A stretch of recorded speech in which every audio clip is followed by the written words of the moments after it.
Doctor இந்த chemical feel அப்படிங்கிறதோ, இந்த face mask, face sheet அப்படின்லாம் அதெல்லாம் என்னென்ன இருக்கு? அதெல்லாம் நம்ம யூஸ் பண்றது சேஃப் தானா டாக்டர்? இது வந்து ரொம்ப பெரிய ம். இது.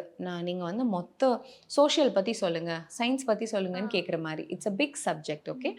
ஸோ கெமிக்கல் பீல்ங்கிறது கெமிக்கல் பீல், ஷீட் மாஸ்க் இதெல்லாம் ரொம்ப பேசிக்கான ட்ரீட்மெண்ட்ஸ். ஸோ இதில ஃபியர் பண்றதுக்கு ஒண்ணுமே இல்ல. இப்போ கெமிக்கல் பீல்ஸ்னா என்ன அப்டின்னா, சில ஆக்டிவ் இன்கிரீடியன்ட்ஸ் இப்போ சாலிசிலிக் ஆசிட். சாலிசிலிக் ஆசிட் எதுலேருந்து வந்திருக்கு அப்படின்னு பார்த்தா, நேச்சுரலா வில்லோ பார்க் அப்படின்னு சொல்லுவோம். கிளைகாலிக் ஆசிட் அது எங்க அதாவது கரும்புலேருந்து வருது. ஸோ இதெல்லாம் வந்து எதுக்காக யூஸ் பண்றோம் அப்டின்னா, முக்கியமா நம்ம ஆக்னே, டல் ஸ்கின், பிக்மென்டேஷன் அதுலலாம் என்ன பண்ணும் அப்டின்னா, இந்த வெங்காயத்த உரிக்கிறோம் இல்லையா? அந்த பழைய தோல உரிக்கும்போது என்ன ஆகும்? உள்ள ஃப்ரெஷ்ஷா இருக்கும். ஸோ அந்த மாரி அந்த பீலிங் எஃபெக்ட் குடுக்கும்போது, அதுக்காக பீல் ஆயி ஸ்கின் தொங்கலாம் செய்யாது. உங்களுக்கு தெரியக்கூட செய்யாது. ம். மைக்ரோ லெவல்ல பீல் ஆகும்.